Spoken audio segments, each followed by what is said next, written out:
screen. Okay, so today I'll be talking about space weather, and first,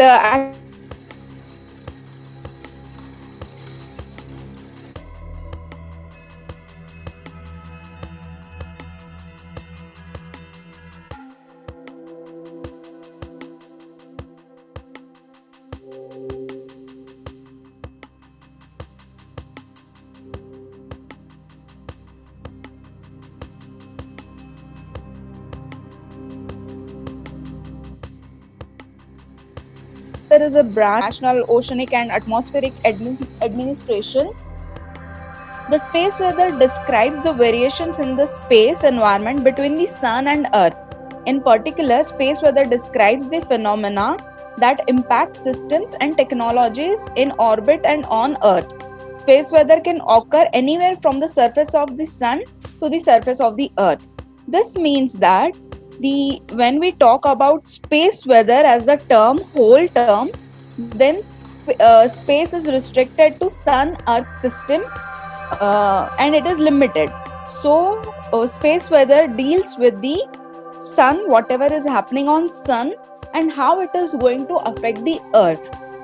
Yesterday we in details saw how sun actually works, its structure and everything, and how eruptive it is, how many other radiations or particles are emitted, and how much energy is emitted every day in day-to-day life. So how these all things actually affect the earth, or does it affect the earth? That is a question. All these things are actually being studied in the space weather. So first, as we know about the sun, I'll little talk about the earth in detail today. So earth, we know, is a unique planet. Why earth is a unique planet? Because, of course, we have life on earth. So by far, the scientists or researchers, whoever tried to look for any other life, known life, they have not successful about their research. So they are trying, but we have till now not found any known life on any other planet than Earth. So in this way, the Earth is a very unique planet. Yesterday we saw the sun is ultimate source of energy for our solar system. So if we restrict ourselves to our own planet Earth, then whatever we are getting, that is from sun. So whatever energy, everything, it is from sun, and that's how sun is very important to us. But does the sun emit only useful energy? Yesterday, Dr. Silva told many other forms of energy which is being emitted. There are eruptions. So all these are we don't want. So here is the classification for which we want, some energy which we want, and something which we don't want. So whatever comes in we want category is light. It means that visible light, radio, and heat. That means higher radiations. And what we don't want any harmful high frequency radiations, any harmful particles, or any other harmful GCRs. GCR refer to galactic cosmic rays. It means that anything which is coming from any other space, not only sun, but from any space. So that is called GCR. So all these things which we don't want. Now, when we look at electromagnetic spectrum, it extends from. Okay. Here we are going to look at what are gamma rays. I got a question from Arush. So this is the electromagnetic spectrum you see on screen is the electromagnetic spectrum of sun. Okay, so from our sun what we are getting is gamma rays, X-rays, ultraviolet rays, we have visible light, we have infrared rays, radar, FM, TV, shortwave and AM. This radar from AM is nothing but the radio frequencies which we actually have for our communication system. So gamma rays are the most energetic, as we can say, and they are the high frequency radiations. So if you go from radio frequency, from say right to left, if you move, the frequency increases and the wavelength decreases. So frequency and wavelength are not proportional. Okay, so this is how it goes. So gamma rays are the highest frequency rays which are emitted by sun's radiations. So these are kind of radiation. So we know this visible light, which means that all the colors which we see on earth and everywhere, so this visible light is falling somewhere in between in whole spectrum. So if we take this spectrum from visible light to right side, say up to radio waves, all these things are useful to us. But ultraviolet, X-rays and gamma rays are not at all useful for us. They are very high frequency. If somebody, I don't know, because we have participants from all the levels, if somebody knows anything about little higher level physics, then we have one simple equation, that is energy is equal to h nu. So where nu is the frequency. So if we take E is energy, E is equal to h nu means higher the frequency, higher is the energy. It means that gamma rays will be at the highermost energy level, which we don't want at the earth. Now, who decides what to take and what not to take?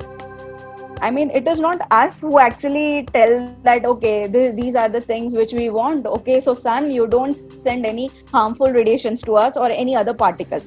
Here just we are talking about the radiations strictly. So it is the Earth's atmosphere which is little biased towards us. We can say it is a partial for having the life on Earth. So if you know something about Earth's atmosphere, I'll just tell you in brief that this is Earth. Say in left diagram you can see Earth. From Earth upwards, almost it is like 5% of thickness or less than 5% of thickness is what we have in the atmosphere. The atmosphere is divided into different layers according to its physical properties. So somewhere in the atmosphere the temperature is high, somewhere it is less, somewhere it is again increasing, somewhere pressure is different, somewhere density is different, density of the particle is different, somewhere composition is different. So according to these all things, the atmosphere is divided into different layers, and these are troposphere, which is the lowermost layer of the atmosphere and which is attached to the surface of the earth. Then we have stratosphere, we have mesosphere, and we have thermosphere. So whatever radiations are coming from sun first will hit the thermosphere. So what happens is, because thermosphere has the uppermost layer of the atmosphere has very less density, and here the particles are not in their molecular or atomic form, so their sizes will be very much small. Accordingly, the waves are absorbed here in the thermosphere. So whatever high frequency radiations are there, they typically get absorbed in this particular area. Then some come down here and some come down up to stratosphere. Now we know that stratosphere is the layer where the ozone is actually being formed. So what happens is, in stratosphere, the oxygen is in its molecular form. So when UV light, that is the ultraviolet radiation of the spectrum, hits the ozone O2 particle, that is molecular oxygen, it actually dissociates the oxygen. So we get O plus O. Now this O, when connects with again second molecular oxygen, that is O2, it forms ozone. So this is how UV light is being absorbed in dissociating the O2 and again forming the O3. So in that way, ozone in the stratosphere is very much important because it prevents to have UV light reaching to the surface of the earth. So all these harmful radiations are being absorbed by all these three layers, and what we get in on the surface of the earth is visible, IR and radio, which are very much helpful to us. Ma'am, again there is a question, ma'am, are these radioactive rays also existed in atomic? Okay, these are not radioactive rays, these are radiations. Radiation means electromagnetic waves. So don't confuse these two terms. The radiation is different and radioactive is different. Okay. Chetan is asking that the International Space Station is in thermosphere or out of it. Yes, it is there in the thermosphere. So when just little extending your question, when some space shuttles or satellites or any communication satellites are being projected into the space, we have to take care of all these things. So whatever is coming from that's what we are actually going to learn today. That is about space weather. How if whatever balance is there in the system, if it changes, then what happens? That's what we are going to learn today. Now, we talked about the atmosphere, which is actually protecting us, the life on the earth. So atmosphere is very much useful to us, and that's why we have life. But what protects the atmosphere? You might have heard that some of the planets, like very near planets like Mercury, the whole atmosphere was vanished. So they have very little or thin atmosphere, or they have toxic gases in it. So basically for Earth, what is so special that our atmosphere is favoring everything to us? So one short answer for this is the magnetosphere. The Earth has a very unique thing. It is not only limited to Earth, other planets also have magnetosphere. But for Earth, why I'm saying it is unique? Because it is actually protecting many things. So this is in diagram you can see there is Earth, and say Earth acts as a very big bar magnet, then this is how the Earth's magnetic field will look like. So of course Earth has its magnetic field, and the magnetic axis and the geographic axis is little bit tilted. They have angle of 11 degrees, almost 11 degrees in between. The magnetic axis is little tilted. Now, the question is how magnetosphere protects our atmosphere. Before going into detail about this, we just will talk about the magnet and magnetic field. So we'll come to know what exactly the phenomena is all about. So magnet, as we know, it is the substance which actually attracts some of the metals like iron, nickel and cobalt, like these things. And the magnet always has two poles, N and S, that is north and south, and these are the magnetic field. It means that from north the magnetic field is created and it ends at the south pole, and at the poles the magnetic field lines are almost open. Now open field line concept is, when we say it is open field line, it is not exactly open, but it is, if you see here, it can extend like this, but where it is meeting, the magnetic field is so weak that the strength is not working here. That's why we say that the magnetic field lines are open here. So the field of magnet is not working beyond certain limit. Now when we come to the Earth's magnetic field, the Earth is also similar as bar magnet, a huge bar magnet which has two poles, that is north and south. Now here you can see that the north is at southern pole of the Earth, and south magnetic pole is located in the northern hemisphere. I'll talk more about this in the next slide. So as I showed you here, as like this bar magnet, it means that it has two poles. It means dipolar. The dipolar field typically looks like this. So Earth is almost like a bar magnet, so its field is also kind of dipolar, but it is not a perfect dipolar. So if this nothing is disturbing the Earth's magnetic field, the magnetic field of Earth will actually look like this. But in truth, it is something different. It is not a perfect dipolar field. So how the Earth's magnetic field actually looks like? So this is something called distorted dipolar structure of the Earth's magnetic field. Now who distorts it? The culprit is again the sun here. So if we take here Earth, the sun is located at the left of the Earth. The solar wind is coming, you can see here. Now you know about the solar wind, what is solar wind from yesterday's lecture. So here solar wind comes. Now what happens is, these solar wind particles, as Dr. Silva told you, that these are nothing but the charged particles, very energetic particles. So these are charged particles. Now what happens is, the magnetic field does not allow these charged particles to come in directly. So these particles are deviated here like this. So what happens is, it shrinks the day side. We call this as day side, this is the night side, because sun is here. So day side magnetic field is shrink, it is pressurized, it is pushed inward. So day side magnetosphere is little bit compressed, whereas night side magnetic field lines are elongated.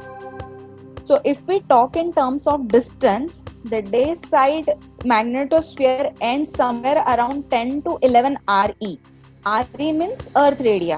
So here it is almost up to 11 RE, whereas at night side it can extend up to 30 to 40 RE. So you can think it is kind of teardrop kind of shaped cavity is there, and this cavity is called as magnetosphere of the Earth. There are different portions in the magnetosphere, as you can see here in the diagram, and this all because of the sun. So sun's energy and a little bit from Earth's atmosphere, which we call as ionosphere, contribute towards these regions. Now I told you that the Earth is a huge bar magnet, or Earth has a magnetic field. But how do we came to know about this all thing, that Earth has a magnetic field? So what happened is, there is a very simple experiment. It means that you just hang a bar magnet anywhere. At your place, you just hang a bar magnet. It always points towards north and south direction. So it aligns in the north-south direction. And this is how we came to know, okay, the magnet is actually attracting in a particular direction. It means that it has to have some other magnet to decide its position or decide its alignment. Now we know that if we take two bar magnets, then the north of one bar magnet is attracted by the south of the other bar magnet, and vice versa. So when we suspend a bar magnet in Earth, on Earth's surface, anywhere in the Earth, then what happens? The bar magnet where the north pole is located, it means that there has to be something south which is attracting this north, and the south is attracted by something which is north. And that's why, as I told you, or as I showed you here, the south and north pole are exactly oppositely located to the geographic poles. So magnetic south pole is actually at the geographic north pole, and the north magnetic pole is at the south pole. So I think you may be clear why this magnetic poles thing is there. So as I told you, this is how it is attracted to the opposite poles. Now the question is, how and where the magnetic field is generated? This whole magnetic field, which is very useful to us, how it is generated? So we will go to the structure of the Earth, which has the core, that is inner core and outer core. We have mantle and we have crust. So somewhere in the outer core where the particles, the inner core is in solid form, the outer core is in the liquid form. So outer core has many materials which are like, in liquid form. So those are like nickel, cobalt, and all those things. So with the revolution of earth, these all things rotate. The inner core, the outer core also rotates because it is a fluid form. And this how it forms the dynamo. If you know a simple dynamo action, so anything which is rotating, it creates a field. Okay, so we call here it as a geodynamo. So all these things are actually rotating in the outer core, and that generates the magnetic field for the earth. Now this is one movie which you already saw yesterday by Dr. Silva. Again I want to play because we will form a basis. Okay, it's not being played. Fine. So what happens is, if you have carefully looked at the movie, something astonishing is happening at the poles. So we will discuss now the effects of these solar wind interaction or solar particle, solar radiation interaction with the earth and its atmosphere. So as I told you that the magnetosphere is actually not allowing the particles in the day side. So what happens is they get deflected and they reach the night side. Now here the magnetic field are stretched, and they are stretched so much that somewhere the neutral point is formed. Neutral point means what? The reconnection happens. So if you again remember yesterday's lecture, any two magnetic field lines which are opposite in direction, it means one is northward, one is southward, then they can reconnect. And once they reconnect, it means whatever energy or whatever particles are there, they can actually follow the magnetic field line path. It means that the particles can come like this. So they follow the magnetic field line paths and they get precipitate here at the poles. Now, again we know at poles what is there? We have atmosphere, we have some particles there upside the earth. So whenever these high energetic particles which are coming from here, they deposit their energy here, what happens is the whatever atomic structure or particles here, they actually go into the excited state. So this is a very basic chemistry. We know that what is excited state? The electron jumps from the ground level to the higher level. Now again after some time, because as the excited state is very unstable state, after some time the electron again comes back to its normal position, that is to the ground state, and in this particular process or reaction, some energy is emitted. Now this energy which is emitted, it is in the visible range of the electromagnetic spectrum, and that's how we can see aurora or northern lights, southern lights. All these names are there, and we can see dancing lights in the sky if we are at the higher latitudes or polar subpolar latitudes. So this is how these are the beautiful photos of the aurora. If somebody of you can go to these higher latitudes, then you may witness this dancing lights on the in the sky. Now you can see here it is like green, purple or reddish. It means that it depends, the color depends on the molecular structure or the particle in that particular region. If some particles, say oxygen is very high, then a particular wavelength is emitted. If nitrogen is there, a particular wavelength, that means a particular color of light is emitted. Now second effect of this particular whole thing is that a geomagnetic storm. So I remember yesterday Dr. Silva had mentioned about the geomagnetic storm. I'll actually tell you what is geomagnetic storm. So here we saw this is the sun. Now we know there is earth and its magnetic structure is there. This is how a magnetosphere looks like. Now what happens is, when some big emission from the sun is emitted, like coronal mass ejection, or like those particles, very heavy energetic particles which are having very high velocity, high speed, they are coming towards Earth, then what happens is they can alter, they can actually imbalance the whole system. And in simple words, I say that because the Earth has its atmosphere, and in atmosphere we have a layer known as ionosphere. So ionosphere has some charged particles. All this make something called a ring current thing.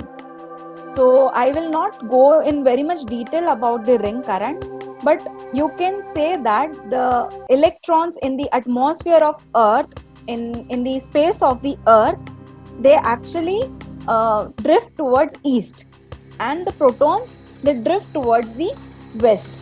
So it is eastward and westward motion of electrons and protons respectively, or electrons and ion respectively. So because of this, a current system is formed at the Earth, in the space of the Earth, and this current system is basically known as a ring current. Now here we know that when coronal mass ejection, a big ejection is emitted from the sun, when it reaches towards the Earth, of course there are charged particles in this, and they contribute to little bit decay this particular current system.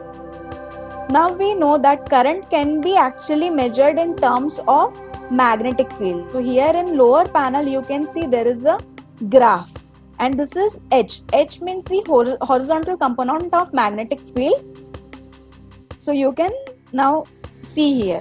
What happens is, in normal times when there is nothing, everything seems to be very normal, the sun is quiet and everything is there, then what happens? The zero line is maintained. It means zero means it is not the actual value, but it is the normal value which we have on the Earth, the magnetic field strength of the Earth, we can say. So this is maintained. But when a big mass is getting emitted, or something which is coming towards Earth, because it harms the current system, the current decays, and it can be seen as a dip in the magnetic field. So that's why it is called as a geomagnetic. Geo means earth and magnetic means it is related to magnetic. So a geomagnetic storm arrives. So whenever this value is more than say 100, it is because it is in negative. If it is less than minus 100, then we can say that it is a very intense geomagnetic storm. Now why all these things are important to study, I'll tell you in the later slides. Before that, we will again go to some other effects of the sun-earth system and the magnetosphere. So because of the Earth's magnetic field, as I told you, there are charged particles coming from the sun. There are charged particles inside the atmosphere of the Earth. How? Because the sun's radiation actually hit the atmosphere, and there the ionization takes place, where in the atmosphere of the Earth. So there is something called as ionosphere. Okay. So all these are charged particles. We have magnetic field lines. So what happens is, these all charged particles get trapped into the magnetic field. Getting trapped into the magnetic field means what? They are not able to move from their position. So what happens is, there are three types of motion. The charged particles can actually gyrate. It means that this gyration is there, something like this. They can be trapped in this. Once they come here, what happens? Due to some reasons, the particles again bounce to the opposite hemisphere, like this. So there is gyration, there is bouncing motion of the particle, and some particles, they can drift to the different magnetic field lines if the gyro radius favors it. So there are typical three types of motion: gyro motion, bounce motion, and drift motion. All these motion contribute to the trapping of charged particles into the magnetosphere of the Earth. Now these are very energetic particles, and if something say charge particle balance is altered here, then it can harm these satellites in space, because this is the space where most of the communication satellites are placed. Okay, if we have any planetary mission, so if say we are planning a mission from the Earth which is going to Mars, it has to cross these belts also. So these are called as Van Allen radiation belts. So we have to take care of all these things, that nothing should harm. Whether these are things are there, they are in balance, they are normal. If not normal, then what precautions to be taken at the launch of the satellite or mission. So all these things have to be calculated, all these things have to be studied carefully before launching a mission, before placing a satellite into the space. So now here it is briefly shown that what if there is no geomagnetic field, or we can say that these are the space weather effects. So what happens is, when this geomagnetic storm, as I told you, this geomagnetic storm happens, then what happens? As I told you, this is a kind of current system. So extra current is induced in the electrical circuits of the earth. It means that we know transformers are there, the big transformers which actually provide electricity to whole region, whole area or whole city. So these transformers are very much big. They are like 2 stories, 3 stories, like this much big transformers are there.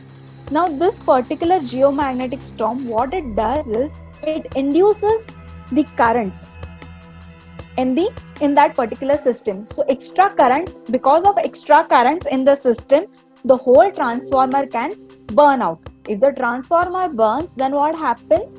The whole electric power failure will be there, and the whole city or whole area will be out of light for some period of time.